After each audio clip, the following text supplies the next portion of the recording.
नमस्कार everyone.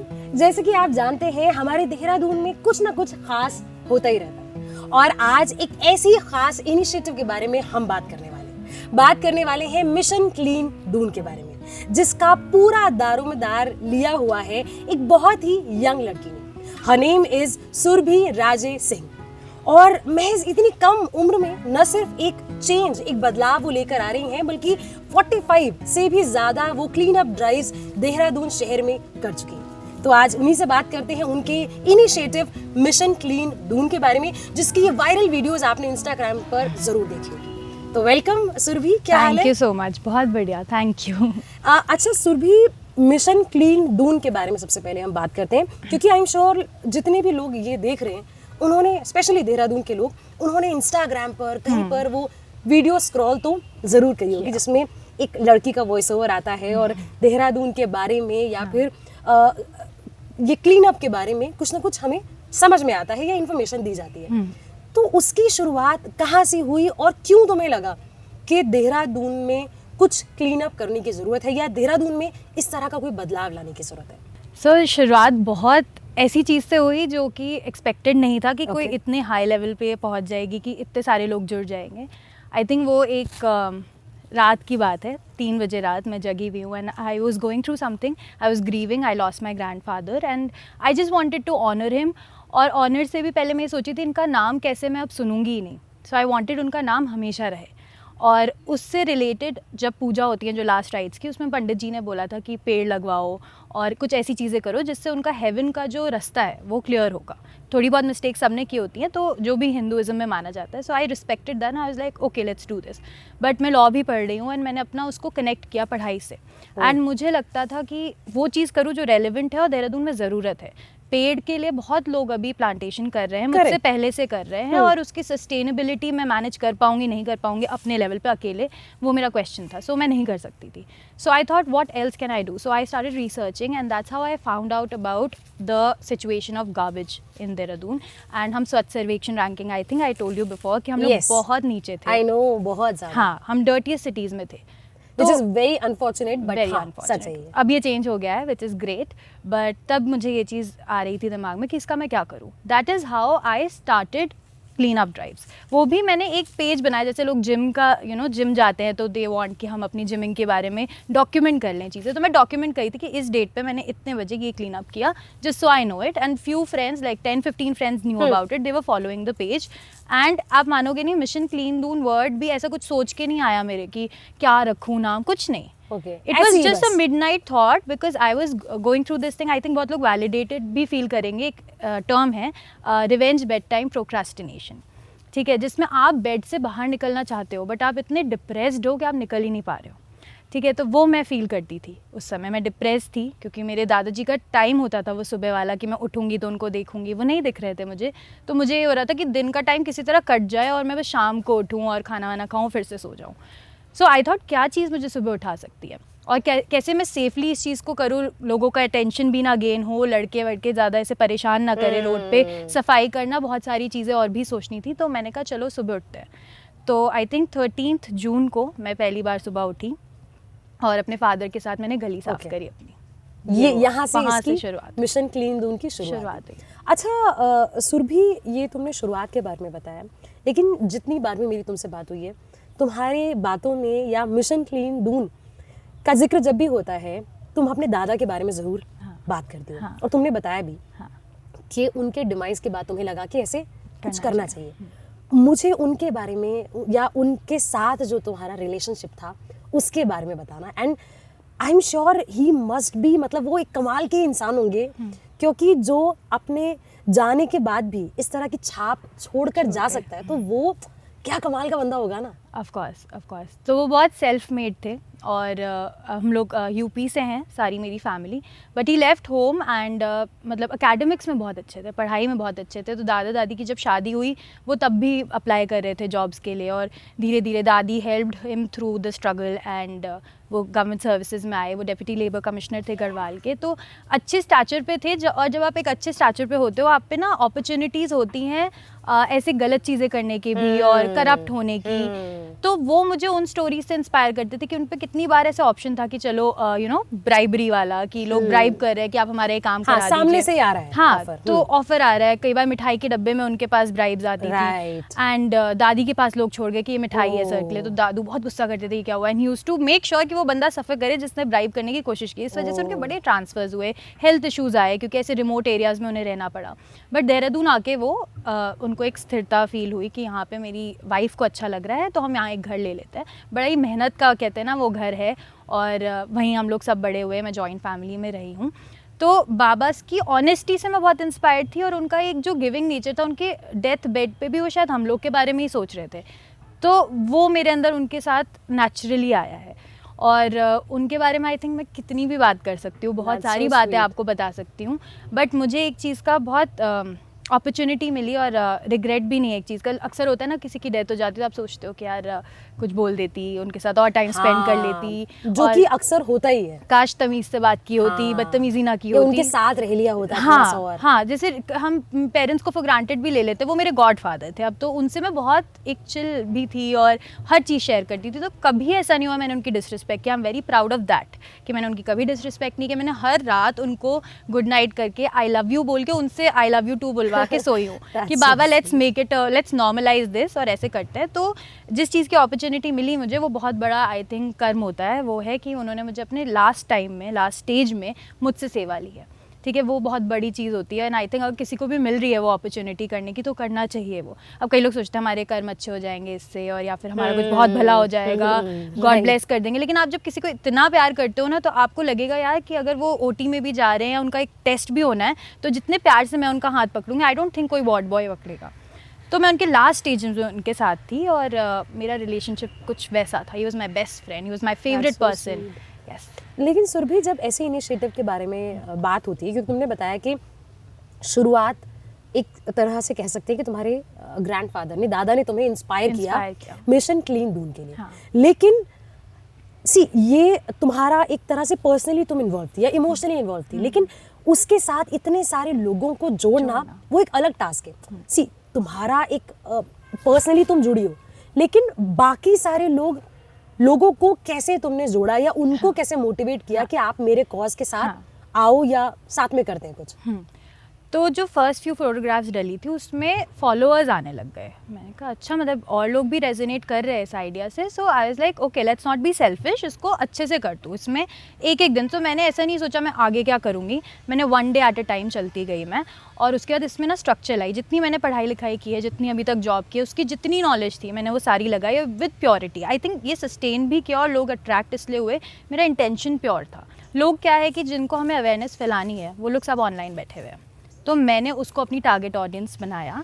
I can't go to different doorsteps and tell people okay this is something that I preach, आप ये पढ़ो, ये सुनो और ये करो। ज़बरदस्ती आप किसी को एनवायरमेंटलिस्ट नहीं बना सकते यार। तो आप लेकिन अपनी ऑडियंस को ऑनलाइन टारगेट कर सकते हो। तो मेरे जैसे और मुझसे बहुत ज़्यादा अच्छे लोग जो लाइक माइंडेड है और इसमें और ज़्यादा डेडिकेटेड है। मेरा तो चलिए पर्सनल रीज़न से शुरू हुआ, बट उसको सस्टेन तो मेरे वॉलंटियर्स करा रहे हैं। वो धीरे धीरे करके ज्वाइन हुए। व्हाट आई यूज वॉज कि मैंने पहले जॉब्स किए, तो कैसे लोगों से बात करनी है, उनसे कैसे उनको कन्विंस करना है कि आप इस चीज़ में आइए, उनको मोटिवेटेड फील कराना है और उनको मेक श्योर करना है वो लोग आते रहे। तो वो धीरे धीरे करके एक डीएम भी मैंने बहुत सीरियसली लिया। एक जो मैसेज आया है मुझे, उनसे मैंने उनको एक ग्रुप में ऐड किया। आज 450 लोग ऑलमोस्ट एडेड हैं उस ग्रुप में जो एक्टिव है और आते हैं, सारे लोग आते हैं और कई बार आए हैं उनके। और एक सोचो आपकी वो एक बंदा भी कितना चेंज होगा। आप सोच सकते हो उनके बच्चे, जो आने वाली जनरेशन है, वो लोग भी चेंज हो जाएंगे। वो लोग के लिए नॉर्मलाइज होगा कि कूड़ा नहीं करना है रोड पे, उनको सिखानी नहीं पड़ेगी इतनी बेसिक चीज़। अब उनके पेरेंट्स ही इतने क्लीन अप ड्राइव्स में पार्टिसिपेट कर रहे हैं, तो वो लोग कितना नॉर्मलाइज होगी ये चीज़। तो वो बढ़ता गया। और उसके बाद रील्स जब मैंने अपनी डालनी शुरू करी, जिसमें मैं बोल रही हूँ, वॉइस ओवर है, मैं बहुत कैमरा शाय हूँ, तो मैं कैमरा पे नहीं आना चाहती थी। मैं ये भी नहीं चाहती थी कि किसी भी वजह से लोग मेरा ये काम रुकवा दे कि अरे लड़के आ गए ड्राइव पे, या कुछ ऐसी चीज़ें होती है जो लड़कियों को थोड़ी एक्स्ट्रा सोच के चलनी पड़ती है, और मेरे साथ भी वो इशूज़ हुए। So I always was hiding my face. तो मास्क वास्क लगा के मैं अपना एकदम प्रॉपर गैज में जाती थी। और धीरे धीरे मैंने कहा अच्छा, ये जो मेरी रील्स हैं जिसमें मेरे वॉइस ओवर है, लोग इससे ज़्यादा कनेक्ट कर रहे हैं और जुड़ते जा रहे हैं। That is how I started posting.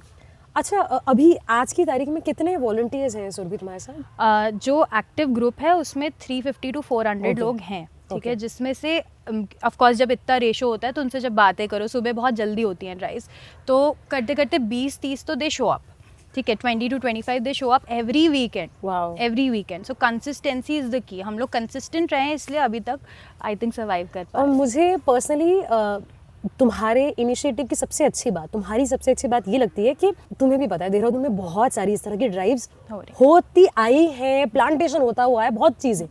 लेकिन मुझे लगता है कोई चीज़ शुरू करना आसान है, उसको कंसिस्टेंटली करना, हर बार करना, उतनी ही पैशन से करना जितना पहली बार करा था, दैट इज़ वेरी डिफिकल्ट, और वो हर कोई नहीं कर पाता. तो कंसिस्टेंसी को लेकर तुम्हें क्या लगता है सुरभि, कितने टाइम तक तुम देखती हो अपने आप को कि मुझे ये चीज़ करना है, और how do you motivate yourself? Okay, motivation बहुत डायरेक्ट है, वो है डिवाइन कोई एनर्जी जो बाबा ही हैं, ठीक है. क्योंकि मैं इस बीच ऑफ कोर्स अब 1.5 साल हो गया तो मैं बहुत बार बीमार पड़ी, बहुत सारी ऐसी एग्ज़ाम्स हुए और घर में ऐसे इश्यूज़ हुए, बट मैं रुकी नहीं. मैं कहा ये मेरा काम है. And when you love something so much ना, आप, मेरे को फोमो होता है कि अगर मैं नहीं उठी ना सुबह तो मुझे प्रॉब्लम हो जाएगी. I have to do this, और इसको कहाँ तक पहुँचाना है वो तो मैं रुकने नहीं वाली हूँ. अब ये चलेगा. और ये सब धीरे धीरे करके ही आया. जब थोड़ा सा काम किया उससे हिम्मत आई, थोड़ा आगे और बढ़ा, उससे करते करते ना धीरे धीरे हिम्मत आई है. तो आई थिंक उसी वजह से मैं कंसिस्टेंट भी हूँ.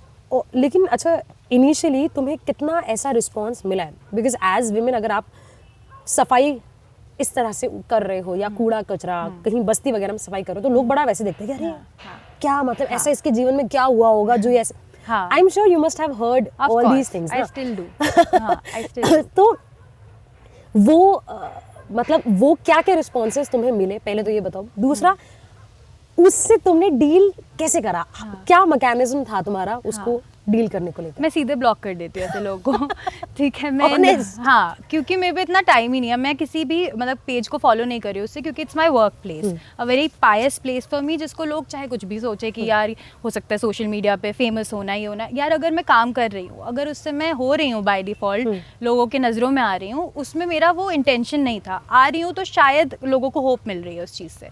तो जो आप ये कह रहे हो, मुझे एक सबसे बड़ा क्वेश्चन आता है, तू साफ कर रही है तो दोबारा गंदा हो जाएगा. Exactly. लोग फिर गंदा मैंने कर भी देंगे. सेम चीज़ तुमसे पूछी आपने, आपका तरीका बहुत अच्छा था, पर लोगों का तरीका वो नहीं होता है. ठीक है, they try to put me down and shame me कि अरे रुक जाए किसी तरह. एंड कुछ ऐसे मेल ईगो भी मैंने थोड़ा फेस किया, जो हर में नहीं होता है. बहुत लोग हैं जो सपोर्ट करें, सारे मेल ही हैं, इनफैक्ट मोस्टली वॉलंटियर्स लड़के ही हैं मेरे.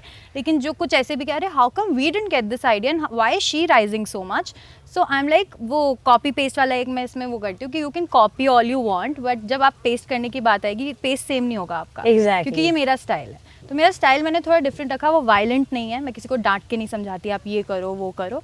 और जो क्वेश्चन आपने वो कूड़े वाला बोला कि यू नो कि ये तो फिर से हो जाएगा, तो आप एक बार मदर अर्थ को ना हम ह्यूमन ट्रीटमेंट नहीं देते. So I think consider mother earth as mother, just a mother. And एक बार इमेजिन करिए उसको कैंसर है, ठीक है, किसी की भी मदर है वो, और उनके बहुत सारे बच्चे हैं, ठीक है, लेकिन अब उनको हील होना है उससे, और डॉक्टर ने कह दिया इसके लिए आपको उनको कीमो कराना पड़ेगा, दवाइयाँ करानी पड़ेंगी. तो जस्ट बिकॉज अब वो ठीक नहीं हो सकती, या फिर उनका कोई एक टाइम आएगा जब शायद 5-6 साल बाद शी विल नॉट सर्वाइव, तो क्या हम एफर्ट्स डालना छोड़ देंगे? और जस्ट बिकॉज उनके कुछ बच्चे लायक हैं जो एफर्ट्स डालना चाह रहे हैं, तो उनके एफर्ट्स कम हैं इसलिए वो डालें ही ना.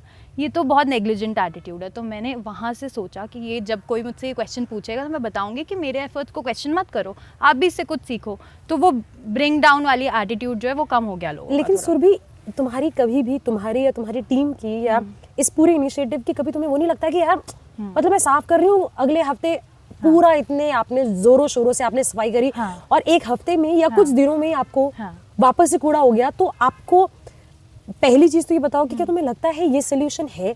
दूसरा, जब कूड़ा हो जाता है, आई एम श्योर वो बड़ा मतलब वो डिमोटिवेटिंग सा लगता है क्या? हाँ लगता है, बट ऑनेस्टली मुझे एकदम दिमाग में ये बात आ ही नहीं रही है, क्योंकि जहाँ जहाँ हमने क्लीन कराया वहाँ एक्चुअली क्लीन रहा है. अभी रिस्पना तो सबसे ही गंदी जगह है, जो बहुत ही उसमें क्लीन अप ड्राइव्स की ज़रूरत है. और मैं वहाँ जब कराई तो मुझे लग रहा था मेरे एफर्ट्स वेस्ट होंगे कि यार मैं यहाँ क्यों करा रही हूँ. लेकिन एक्चुअली वहाँ कूड़ा कम हो रहा है. हम लोग जा रहे हैं ना, जैसे रेगुलरली जा रहे हैं, 6-7 ड्राइव्स वहाँ पे हो गई है, तो कूड़ा काफ़ी कम हो गया. अब जैसे एक जगह टपकेश्वर, वहाँ मैं गई थी, तो वहाँ I kind of give up कि यहाँ नहीं मैं करवाना चाहती हूँ, क्योंकि सिर्फ मेरे एफर्ट्स डालने से कुछ नहीं होगा. अगर वहाँ पे 500 रुपीज़ का फाइन है तो मैनेजमेंट को वो इसको इम्पोज कराने के लिए भी 2 लोग खड़े कराने पड़ेंगे, which is a very easy task. It can be done, it's doable, but if Correct. only what I can do is I can point it out, I can tell, I talk to the management. मैं सिर्फ ये नहीं करती हूँ कि गई सफाई कराई, उसके पहले बैकएंड में बहुत काम चलता है. एक हफ्ते I talk to people, I take the police authorities with me because वो मैं नहीं इम्पोज करा सकती, बट उससे वो डरेंगे. तो बहुत ऐसी जगह हुई जहाँ पे लोग नहीं जा रहे हैं. अब शराब वाला कूड़ा जो आपको पता है, लिकर बॉटल्स बहुत ज़्यादा होती है, चखने के पैकेट्स होते हैं, वो नहीं फेंक रहे हैं लोग. बहुत जगह एजुकेट हो रहे हैं, बट जहाँ पे नहीं हो सकता वहाँ पे then I take a back step. I look for other spots जहाँ पे क्लीनिंग में करा सकती हूँ, जो कि रिमोट है.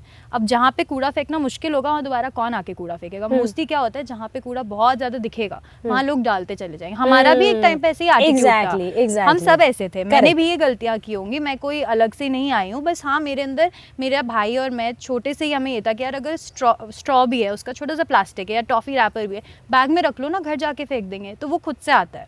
जब तुमने ये चीज़ सफाई करना स्टार्ट किया, हमारे यहाँ पर सोसाइटी में बड़ी ये सफाई कर्मचारी का ही काम है, ये तुम्हारा काम नहीं है. तो फैमिली से कैसा रिस्पॉन्स था कि मतलब उनको लग रहा है कि भाई हमारी लड़की कहाँ कूड़ा साफ करती फिर, मतलब क्या रिस्पॉन्स था उनका? हाँ, तो आई थिंक मेरे तो 2 पर्सनालिटीज़ है, तो घर में तो कोई इमेजिन नहीं कर सकता. आई थिंक मैं बाहर जाके सफाई भी कर सकती हूँ. अब जैसे मुझे कहते हैं ना, मम्मा कहती है मैं कर दूंगी ये साफ़, मैं कहा मम्मी मैं पूरा देहरादून साफ़ कर रही हूँ, आपको कभी भी विश्वास नहीं है मैं इसको अच्छे से साफ़ कर सकती हूँ. तो वो एक था कि यार ये कैसे करिए, बट मेरी मदर का बहुत इसमें सपोर्ट रहा है. आई थिंक वो विजनरी हैं और वो देखती हैं इस चीज़ को कहीं दूर तक जाते हुए. तो I will not take names, लोग अपसेट हो जाएंगे, बट फैमिली में था what is she doing, why is she doing this, what is the need, ऐसे क्यों करना है इसको, रोड पे बीमारियाँ हो जाएंगी और तुम कैसी लगोगी ये करते हुए, और बहुत सारी बातें. बट मेरे को इससे अब जो मेरा एक और वेस्टेड इंटरेस्ट है इसमें, वो ये है कि नॉर्मलाइज करना कि एक तो जब आप इतनी इक्वालिटी की बातें करते हो तो सैनिटेशन वर्कर्स की क्यों है ये ड्यूटी. सिर्फ आप थोड़ा सा भी आपको कोई बॉदर कर दे, काम ज़्यादा दे दे, आज के काम ना टास्क आपके बढ़ा दे ऑफिस में, आप कितने ओवरवर्कड फील करते हो, ओवरवेल्म्ड हो जाते हो सडनली.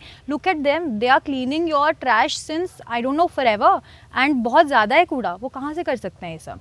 तो मुझे ना वो एक लेवल पे लाना है, नॉर्मलाइज करना है कि यार वो कर सकते हैं, हमारा कूड़ा है, हमें साफ करना है. आपने अभी सफाई कर्मचारी बोला, लोग नहीं बोलते, कूड़े वाला बोलते हैं उन्हें. तो ये बहुत एक माइंडसेट का शिफ्ट है. Mission clean Doon is not just about the clean up drive. मेरे को बहुत सारी चीज़ें इससे प्रमोट करनी है. जो लाइफस्टाइल चॉइस है, ठीक है, आप सुबह ब्रह्म मुहूर्त में उठ रहे हो, सफाई कर रहे हो, ठीक है, फिट हो रहे हो इससे, तो उस तरह की चीज़ें भी मैं इससे प्रमोट कर रही हूँ. तो अच्छा, हाँ सुरभि, तुमने जैसे अभी कहा कि आप ब्रह्म मुहूर्त में उठ रहे हो, आप सबको, ये कितना बड़ा टास्क था, क्योंकि एज यंगस्टर सुबह उठना बहुत बड़ा टास्क, ये इटसेल्फ इज अ टास्क, और बहुत बड़ा टास्क. ऊपर से सुबह उठने के साथ साथ आप उनको बोल रहे हो कि चलो चलो कूड़ा उठाते हैं. तो ये टास्क कितना मुश्किल था लोगों को वो एक पुश करना, और कितना टाइम लगा तुम्हें वो चीज़ उनको मोटिवेट करने में कि नहीं करते हैं? एक्चुअली वो लोग सेल्फ मोटिवेटेड थे, बड़े सेल्फलेस लोग थे. तो जैसा मैं सोच रही थी वो उनको अच्छा लगा, और 10 से 20 हुए, 20 से 30 हुए. और जब ऐसे पेट्रियाटिक डेज होते हैं, जब हम लोग का रिपब्लिक डे होता है, 2 अक्टूबर होता है, 50-60 लोग भी आए हैं. तो आई थिंक मुझे ज़्यादा मोटिवेट नहीं करना पड़ा. They were all waiting for such an opportunity. मैंने बस एक प्लेटफॉर्म प्रोवाइड करा, एंड उनको स्टाइल ऑफ वर्किंग बहुत अच्छा लगा. तो सही है, क्योंकि लड़कियां भी आती हैं, जैसे specially I am not saying लड़के भी आजकल उतने ही अनसेफ हैं, बट मैं चाहती हूँ कि हम लोग ना बहुत सेफ्टी से ये चीज़ कर लें. और क्योंकि जब मैंने शाम को ड्राइव्स कराई 1-2 बार, तो कई बार ऐसा हुआ लड़के ये देख के आ रहे थे कि लड़कियां यहाँ पे ड्राइव कर रही हैं. एंड इसलिए मैं आई एम वेरी प्राउड कि मैं देहरादून से, क्योंकि ये मैं चीज़ें देहरादून में इजीली करा पा रही हूँ. अगर कोई और एरिया होता, आई कांट पॉइंट आउट कौन सा एरिया, बट कोई और एरिया होता शायद मैं इतना इजीली ड्राइव्स नहीं करा पाती. सो हम लोग बड़ा लो की तरीके से सुबह जाते हैं, सफाई करते हैं, घर चले जाते हैं, अपने बाकी काम करते हैं. बाकी सब वो सोशल मीडिया करता है. जब इतने लोग रील्स डाल रहे हैं, तरह तरह का कॉन्टेंट जा रहा है, तो अगर आप फिलांथ्रपी कर रहे हो या कुछ भी कर रहे हो, उन लोग को शेम करना ना कि अरे अच्छा काम कर रहे हो तो कैमरा घर रख के आओ. हाँ ठीक है, वो बात अच्छी है जब कई लोग कुछ दिखावे के लिए भी करते हैं, चलो, लेकिन मैं कहती हूँ अगर जिसने दिखावे के लिए भी किया तो अच्छा ही काम ना. I also believe this. है ना. तो अगर मैं ये कर रही हूँ इतना, तो अगर मैं अपना ही करती रहती अकेले, मैं इतनी बड़ी टीम कहाँ से लाती, अगर इतने सारे लोग कहाँ से आते हैं, फोटो देख के ही आए वो. बिल्कुल सुरभि, और मुझे लगता है कि आ तो रहे ना वो बंदा. हाँ, भले ही देखो हर किसी का मोटिव अलग हो सकता है कोई फोटो खिंचवाने आ रहा हो सकता है कुछ मतलब आ रहा हो कि भी नेटवर्किंग हो जाए, मिलना मिलाना हो जाए, बट एटलीस्ट वो उठ के आ तो रहा है, कूड़ा उठा रहा है, भले ही कैमरे के लिए दिखा रहा है, लेकिन उठा तो रहा है. बिल्कुल. आप उससे अच्छी चीज करवा तो रहे हो, कोई भी मोटिव हो उसका दिल दिमाग में, लेकिन वो कर तो रहा है. तो वो मुझे एक और चीज तुम्हारी इस मिशन की अच्छी लगती है कि देखो बहुत सारे ड्राइव्स देहरादून में होते आए हैं बहुत सालों में, पता नहीं कितने ड्राइव्स हुए, लेकिन आई थिंक तुम वन ऑफ दोज फ्यू लोग हो जो अपने इनिशिएटिव में ना नेता को बुला रहे हो। क्या वो जान के ये बाय चॉइस तुमने किया है या फिर बाय चॉइस किया Okay. है? हाँ, क्योंकि एज आई सेड मेरे को अपने बाबा का नाम इसके थ्रू पहुँचाना है। जैसे कुछ बहुत बड़ी अपॉर्चुनिटी भी आती है तो मुझे कोई बुलाता है, मैं कहती हूँ ठीक है, अगर बाबा की फ़ोटो आप लगा दोगे मैं आ जाऊँगी, वो है तो उससे वो ही इज़ अलाइव। तो Renuma social welfare foundation is an amalgamation of baba Amma's name. Okay तो वहाँ भी मैंने उनका नाम लगाया। तो अगर कोई ऐसा इंसान है, अब हर नेता अच्छा नहीं होगा, हर नेता बुरा भी नहीं होगा, और उसको डिफ्रेंशिएट करने का मेरे पे टाइम नहीं है। मुझे इसको बहुत सिंपल एक्टिविटी रखनी है। लोग वैसे ही पूरे हफ्ते इतना हसल करके काम करके थके होते हैं, और मुझे एक है कि वीकेंड पे आएँ, अपने मन का काम करें और घर जाए। ठीक है, उसमें अगर कोई ऐसा इंटरेस्ट का इंसान आ गया जिसे मे बी वोट बैंक चाहिए या थोड़ा सा पब्लिसिटी चाहिए, मेरे लिए वो सही नहीं है। तो मैं ऐसे लोगों से, थैंकफुली मैं बहुत ऐसे अच्छे लोगों से मिली। Doctor Anil Prakash Joshi is my inspiration. He is Padma Bhushan and he is whatever he is done, वो उन्होंने नदियाँ रिवाइव करी हैं और क्या क्या नहीं किया है। उत्तराखंड के लिए उनका जो कंट्रीब्यूशन है वो बहुत हाई लेवल है एंड वो बिल्कुल मेरे जैसा सोचते हैं। तो मतलब मेरे को लगता है इतना वैलिडेटेड फील हुआ उनसे मिलके कि कितने सिंपल लिविंग हाई थिंकिंग वाले इंसान हैं, और जैसा मैं कर रही हूँ ये तरीका सही है। कोई मुझे बहुत सारी चीज़ें बोलते हैं, लोग ना क्रिटिसाइज करते हैं, बैनर्स लगा दो, ये कर दो, वो कर दो। मैं कहा जब मेरा उसके बिना काम चल रहा है तो मैं क्यों इतना प्रचार करूँ। ये चीज़ मैंने भी नोटिस की कि तुम्हारा कोई बैनर नहीं रहता कि पीछे हम फोटो खिंचा दें जी, बैनर है पीछे, nothing कोई like लोगो भी नहीं है, मैंने खुद ही बनाया था वो, और वो खुद ही लगा दिया, वो आज तक चल रहा है। तो बस वो एस्थेटिक में अंदर से ही थोड़ा हूँ, तो वही I make it look nice, that's it. अच्छा, मिशन क्लीन दून जो है आपका, जिसमें आप लोग ड्राइव्स करवाते हो और पिछले 1.5 साल से कई जगहों पर आप देहरादून के जो क्रूशियल एरियाज हैं जहाँ पर कूड़ा बहुत ही ज़्यादा है वो क्लीन अप आप करवा चुके हो। लेकिन इंस्टा पे जो रील्स हैं उससे मुझे लगता है आपको ना, ये कितनी तुम्हारी सोची समझी एक प्लानिंग थी कि नहीं मुझे इंस्टा पे ऐसे रील डालनी है और ऐसा वॉइस ओवर डालना है, और ये मतलब ये कोइंसिडेंटली हो गया कि चलो एक डाल के देखते हैं, या फिर सोच समझ के तुमने किया कि नहीं यंगस्टर्स को अपील करना है, कैसे? नहीं, सोचा नहीं था। तो इससे पहले मैंने एक फर्स्ट रील डाली थी, उसमें मैं खाद बना रही थी घर में। तो I think viewers should know कि आप घर में अपने किचन वेस्ट की खाद बना सकते हो, बहुत ईजी है। मैंने एक नॉर्मल सी बाल्टी में बनाई थी और it turned out to be really nice. तो आई थॉट ये मैं पहले से बना रही थी, ऐसे मिशन क्लीन दून के पहले से, और वो उसकी रील मैंने डाली एंड कुछ 10,000 लोगों ने देखी and I was like okay. तो लोगों ने मेरी बात सुनी एंड मेरे को लगा ये हिट एंड ट्रायल मेथड है, बट लेट्स ट्राई, हो सकता है मेरे वॉइस ओवर से लोग मोटिवेट भी होंगे और कुछ और भी डाल के देखती हूँ। तो डाला और जितने व्यूज़ आते हैं आप मानेंगे नहीं, मुझे व्यूज़ से ज़्यादा खुशी होती है मेरे जो डीएम्स आते हैं उसके बाद। और डीएम्स में होते हैं वॉलंटियर्स और वो मुझे पिच करते हैं वी वांट टू जॉइन, और उससे करते करते बहुत सारे लोग, अभी भी एक रिसेंटली वायरल हुई रील और अभी मेरे डीएम्स हैं उसमें, और मैं उनसे बात करूँगी and they will be in the group again, and कितने नए नए वॉलंटियर्स आएंगे, उनमें कई इंटर्न्स भी हैं। तो ये बहुत डीप लेवल पे चला गया। अब रिसर्च हो रही है, रिसर्च पेपर्स एक एक एरिया के हिसाब से कितने डस्टबिन कहाँ हैं, आई थिंक ये अभी कोई नहीं कर रहा होगा, पर मैंने वो सोचा अपनी पढ़ाई भी तो यूज़ करूँ मैं। तो अब हमें ये भी पता रहेगा कि किस एरिया में कितने डस्टबिन हैं, हमने वहाँ कितनी सफाई करा दी, कितने की ज़रूरत है, कितने डस्टबिन और लगने चाहिए, इस तरह की बहुत सारी चीज़ें मैं करा रही हूँ। और स्पेशली आई एम श्योर जितने भी लोग इस वक्त देख रहे हैं उन्होंने ज़रूर वो स्टारबक्स वाला जो आप वो ग्लास वो फेंक रहे हो और वो उसमें पूरा वीडियो है, वो बहुत ज़्यादा बहुत बात भी हुई, बहुत ज़्यादा वो भी हुआ।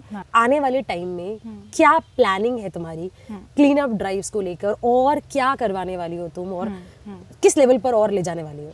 ठीक है, तो अब एक जगह हमने प्लांटेशन ड्राइव भी कराई। क्लीनअप्स तो रेगुलर चलते रहेंगे और मैं सोचूंगी कि एक ही एरिया को मैं टारगेट करती रहूं ताकि वो जल्दी से जल्दी साफ़ होता रहे, बिकॉज अब मुझे उसमें होप दिख रही है। पहले ये था it's a lifestyle choice, we should keep doing it and you know this is a good thing to learn, जैसे लोग योगा करते हैं, मेडिटेशन करते हैं। तो प्लांटेशन ड्राइव मैंने एक जगह कराई और मुझे लगता है अब मैं वो कराने के लायक हो चुकी हूँ क्योंकि वहाँ पे पेड़ मुझे उगते हुए दिख रहे हैं। तो जो भी है वो उत्तरांचल यूनिवर्सिटी के सामने से गुजरेंगे, उसके राइट में क्रेमेटोरियम है and there is a river bank, and वहाँ पे करीब 100-150 पेड़ हमने लगवाए हैं, जिसमें से 100 अच्छे से सर्वाइव कर गए हैं, आई थिंक इतने बड़े हो गए हैं। सो आई एम जस्ट वेटिंग कि मैं 10-15 साल गुजर जाए और मैं वो उस रास्ते से जाऊँ तो मैं बहुत अच्छे से बोल सकूँ कि ये हमारे वॉलंटियर्स ने लगवाए हैं। उस जगह से भी मेरा ऐसा है हिसाब किताब कि मैं सोच भी नहीं सकती, मैं अपने कॉलेज के रास्ते से इतना पेट्रीफाइड थी जाने में, क्योंकि बाबा को वहीं से एम्बुलेंस में ले गए थे और लड़कियाँ नहीं जाती है क्रेमेटोरियम पे, पर मैंने वो सब देखा है। और बड़ा ट्रॉमेटिक था वो मेरे लिए, बट उसको फेस करना, वहीं जाके पेड़ लगाना, फूल लगाना, वो अब मेरे लिए बहुत इसको मैं समझ गई हूँ कि एक पार्ट ऑफ लाइफ है, हमें सबको, किसी को पहले किसी को बाद में, सबको जाते हुए देखना है अपने सामने। तो उससे मैंने बहुत, एक कहते हैं ना, दोस्ती कर ली उस चीज़ से। तो साथ में प्लांटेशन ड्राइव जो है वो मैं कंटिन्यू आगे कराना चाहती हूँ, एंड रिस्पना को कैसे भी रिवाइव कराना है। बिंदाल अभी मेरे मुझे नहीं लगता मैं अभी वो उतना आगे पहुँच सकती हूँ, मे बी आगे वो भी हो पाए, बट रिस्पना ज़रूर रिवाइव हो सकता है, ऐसी हो। पता है सुरभि, देखो जैसे मैंने स्टार्टिंग में भी कहा कि एक चीज़ सोचना कि नहीं मुझे ये करना है, और मैंने देखा है तुम ना पूरा प्लानिंग से चलती हो। और ऑल्सो मैं बता दूं कि सुरभि बहुत मतलब बहुत जो सोसाइटी के हिसाब से बड़ी बड़ी जगहें हैं गूगल में, और ऐसे आप ऑर्गेनाइजेशंस के साथ भी काम कर चुके हो।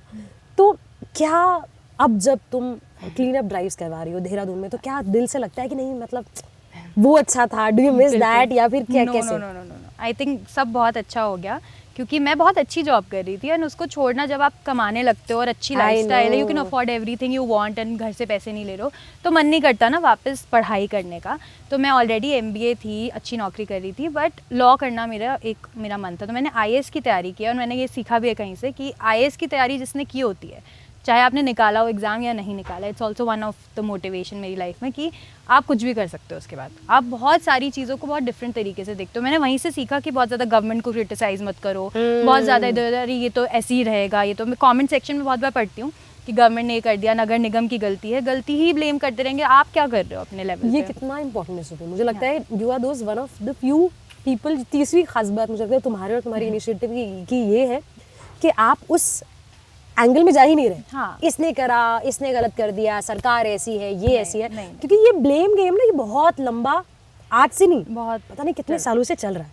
और मुझे लगता है तुमसे हमें ये जरूर सीखना चाहिए कि ये इसका कोई अंत नहीं है, नहीं कि इसने करा है, वो करा है, वो तो चलता ही रहेगा। अब सोल्यूशन क्या? ठीक है, मतलब ठीक है नहीं कर रही सरकार, अब क्या? ब्लेम ही करना है या कुछ एग्जैक्टली कुछ उसका करना या है? तो बातों से कुछ हो सकता है। Exactly. तो आप बात करो इस बारे में। अब अच्छे फैमिली मेम्बर्स के साथ भी आप डाइनिंग टेबल पे बैठे हो, अगर पॉलिटिकल डिबेट चल गया, तो मेरी और बाबा की भी कई बार आई वाज लाइक नहीं यहाँ तो मैं बिल्कुल नहीं लड़ सकते, एंड ही वाज लाइक वो प्रॉपर चल रहा है debate between the parties, and I am like no I will not talk about it, because ये तो हमारी रिलेशनशिप टॉक्सिक हो जाएगी उस वजह से, क्योंकि उसका कोई फ़ायदा नहीं है। या तो हाँ उससे मैं कोई चेंज ले आऊँगी वो बात करके, तो मैं उस बारे में बात करूँ, तो वो है ही नहीं बिल्कुल। Criticism is out of the topic, we can't do that. अच्छा सुरभि, जो तुम स्टार्टिंग में तुमने फेस की बात की थी, हम में से बहुत सारे यंगस्टर्स तो लाइफ में वो किसी अपने का डिमाइस हो या रिलेशनशिप की वजह से हो, ब्रेकअप हो या जॉब की टेंशन हो, स्ट्रेस हो, हर किसी ने, मोस्टली यंगस्टर्स ने वो फेस देखा हुआ है, लेकिन हर कोई उस फेस से निकल नहीं पाता है। और मुझे लगता है उसमें आई एम श्योर बहुत एफर्ट लगता होगा। मुझे लगता है ये जो एफर्ट है ना, इट इज़ मोर देन कि आप सुबह उठ रहे हो, वो उससे कहीं ज़्यादा अलग लेवल का है। Coming out of it. तो उन लोगों को तुम क्या बोलना चाहोगी जो लोग ऐसे फेज से निकल रहे हैं या हैं, जिनको, क्योंकि जब आप उस फेज में होते हो तो आपको कोई भी रोशनी नहीं नजर आती, तो तुम्हारे एक्सपीरियंसेस से तुमने क्या सीखा है कि ऐसे सिचुएशंस में कैसे ओवरकम आप कर सकते हो? मुझे लगता है हर किसी का अपना तरीका होता है, but what was your way? Okay, पहली बात तो इससे निकल सकते हैं, ठीक है। दूसरी चीज़, ऐसा नहीं है कि आपको हर दिन आप रोगे ही या सैड ही रहोगे, आप खुश भी हो सकते हो उस टाइम में। आप खुशी भी एक इमोशन है जो आएगी उस दौरान जब आप ग्रीव कर रहे हो। तो मैं अपने एक्सपीरियंस से बोल सकती हूँ, मैंने अपने सबसे फेवरेट इंसान को सबसे पहले खोया है, ठीक है। तो क्या क्या मैंने फेस किया? I was depressed, yes I was depressed, I was going to get help. उसके पहले I thought I will be able to manage it. तो सबसे पहले तो यंगस्टर्स को या किसी को भी ये समझना ज़रूरी है कि एंजाइटी, डिप्रेशन, इनका क्या डिफरेंस है, इसके बारे में हेल्प लो।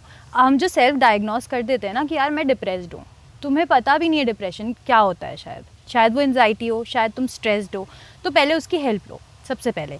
दूसरी चीज़, मुझे ऐसा लगता था एक उस दुनिया से, बाबा से कनेक्शन मेरा उनके जाने के बाद भी रहा। मुझे उनसे कहीं ना कहीं कुछ साइंस मिलते हैं जो पॉजिटिव भी हो सकते हैं, नेगेटिव भी हो सकते हैं। तो आप पॉजिटिव साइंस पे थोड़ा फोकस करो, मैंने वो किया, मुझे उन्होंने ही गाइड किया है। तो एक सॉन्ग है नेहा भसीन का, बाबुल, तो उसमें पंजाबी ना मुझे समझ आती थी ना बाबा को, बट वो उनको बहुत पसंद था जब मैं पंजाबी गाने गाती थी, मैं गाती भी हूँ और उनके लिए बहुत गाती थी। तो एक गाना ऐसी गा रही थी मैं पूरे दिन गा रही थी, उसका ये था कि अगर आप सुन पाते तो मैं आपको बुला लाती वापस, ठीक है, और कि आपने मुझे बगीचे की तरह सजा के रखा और अपने चेहरे पे स्माइल रखी, this is what the song means, and I was just crying and singing that song. वो गाते गाते गाते नेक्स्ट डे तक ना मेरी वो सैडनेस फेड हुई, एंड उसको वैलिडेट किया बाबा ने सपने में आके। वो सुबह सुबह आते थे सपने में उस समय, और मैं बहुत परेशान रहती थी, मैं सो नहीं पाती थी, एज आई टोल्ड यू। तो वो एक सुबह सुबह के सपने में आते हैं और बोलते हैं मैं सब सुन रहा हूँ, बस मैं बोल नहीं रहा हूँ, मैं सब सुन सकता हूँ। तो मुझे वो बस ये है कि आप वही करोगे जो आप देख रहे हो। मैं उस समय भी पॉजिटिव थी, मैं आपको बताया था मैं स्किन केयर करके सोती थी कि मैं रोई हूँ, लेकिन मैंने उसके बाद अपना मुंह धोया है, स्किन केयर किया कि अपने बॉडी का ध्यान रखना है, अभी आसपास पूरी फैमिली है उनका ध्यान रखना है और थोड़ा स्ट्रांग रहना है, क्योंकि मेरे पेरेंट्स बहुत बीमार थे उस समय। तो यहाँ से अस्थियाँ लेके वहाँ तक जाना, ये सब चीज़ें जो शायद ये सब किया है मैंने, क्योंकि मेरा भाई ड्राइव नहीं कर सकता है, तो हम ही हरिद्वार गए। और वो टाइम्स आई थिंक बहुत लोगों को इससे कनेक्ट भी होगा, क्योंकि उस समय सेकेंड वेव चल रही थी, उनकी डेथ कोविड से नहीं हुई थी, बट कोविड के टाइम में क्रेमेटोरियम जाना, ये नॉर्मल बेसिक राइट्स भी करवाना बहुत डिफ़िकल्ट था, फूल भी नहीं मिल रहे थे, पंडित नहीं मिल रहे थे, तो ये सब ने फेस किया है। लेकिन बहुत खूबसूरत बात मुझे लगता है सुरभि ये कि जैसे मैंने कहा कि उस फेज़, और कई बार ऐसा भी होता है आजकल कि प्रॉब्लम की, जैसे मैंने कहा प्रॉब्लम के बारे में लोग बहुत बात करते हैं कि एंजाइटी है, लेकिन उसका सोल्यूशन क्या। So I think kudos to you कि तुम उस स्टेज पे आई जब तुमने बोला नहीं ठीक है हो गया, अब क्या सोल्यूशन क्या है। मुझे लगता है जब आप ना ये मानते हो ना कि हाँ यार मैं डिप्रेस्ड हूँ, ये बहुत बड़ी बात है, या मेरा ऐसा कुछ आई एम नॉट वेल, ये चीज़ मानना बहुत बड़ी बात है, और इस पर सोल्यूशन निकालना, काम करना, वो उससे भी बड़ी बात है। तो मुझे लगता है बहुत सारे यूथ के लिए, बहुत सारे यंगस्टर्स के लिए बहुत बड़ा एक मोटिवेशन उन्हें आई एम श्योर तुमसे मिलेगा, तुम्हें देख के, तुम्हारे बारे में जान के कि यार मतलब ये कर सकते हो तो हम भी तो कर सकते हैं ना। अगर कोई भी फेज है आप निकल सकते हो ना, बस कोशिश करने की ज़रूरत है ना। तो thank you so much Surbhi, बहुत बहुत मुबारक तुम्हें, ये छोटा छोटा बदलाव जो तुम ला रही हो वो ऐसे ही लाती रहो, और अपने साथ ऐसे ही बहुत सारे लोगों को जोड़ती रहो, और वो भी अपने अपने लेवल पे बदलाव लाते रहें, तभी मुझे लगता है जो ब्लेम गेम है उससे हम निकल पाएंगे और कुछ एक्चुअली में धरातल पे कुछ बदलाव आ पाएगा। So thank you so much Surbhi, thank you, I am honoured बात करने के लिए। एंड अगर आपको अच्छा लगा हो वीडियो तो आप ज़रूर लाइक शेयर सब्सक्राइब कर सकते हैं। एंड इस वीडियो से हमारी कोशिश थी कि हम आप सभी को थोड़ा सा मोटिवेट कर पाएँ और इस बहुत ही ख़ास इनिशिएटिव के बारे में आपको बता पाएँ, मिशन क्लीन दून जो देहरादून में चल रहा है, जिसे सुरभि कर रही है। सो थैंक यू सो मच।